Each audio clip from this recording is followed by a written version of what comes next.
Amados irmãos, amigos, Deus abençoe e fortaleça a sua vida e abençoe a sua casa. Estou aqui para compartilhar mais um pouquinho da palavra de Deus, mais uma porção deste maná celestial. E eu quero compartilhar com vocês algo que está registrado na carta aos Hebreus, no capítulo 10, no versículo 38 de Hebreus. E aqui está escrito assim: meu justo viverá pela fé. Se ele se afastar, porém, não me agradarei dele. No versículo 39, ele diz assim: mas não somos como aqueles que se afastam para a sua própria destruição. Somos pessoas de fé, cuja alma é preservada. A carta ou o livro bíblico que mais fala de fé é a carta aos Hebreus. E é interessante que nós notamos nesse texto, nesses dois versículos, como é importante a gente ter fé. Lá no versículo 1, nós encontramos, ainda no capítulo 11, versículo 1, nós encontramos ali a melhor definição de fé que alguém poderia dar.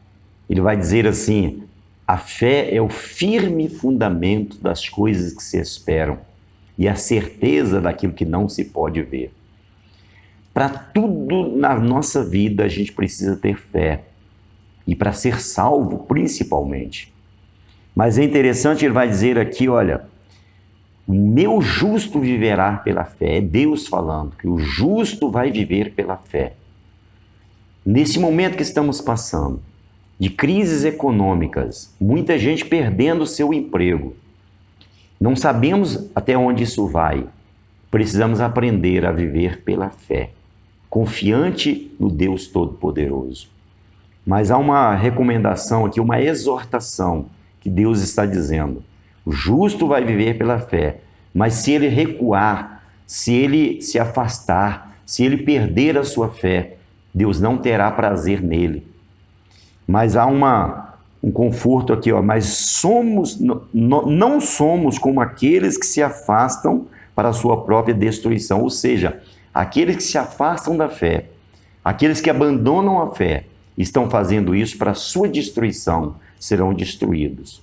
E o escritor, ele conclui dizendo assim, somos pessoas de fé, cuja alma é preservada. A nossa alma só poderá ser preservada pela fé.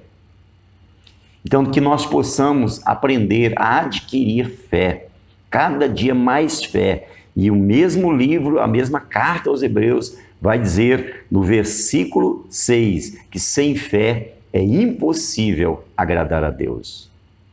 No capítulo 11, versículo 6, que nós possamos adquirir fé, cada vez mais fé. Eu costumo sempre dizer em relação à fé, ter fé, irmãos, não é crer que Deus pode fazer alguma coisa, porque isso todo mundo sabe que Ele pode, qualquer pessoa sabe que Ele pode fazer tudo. Então fé não é crer que Ele pode, mas fé é crer que Ele vai fazer. Fé não é crer que Ele pode curar, é crer que Ele vai curar. Então que nós possamos aprender a ter fé, a confiar no Deus Todo-Poderoso, para que nós possamos receber a nossa salvação e sermos cada vez mais abençoados. Deus abençoe você grandemente, um grande abraço.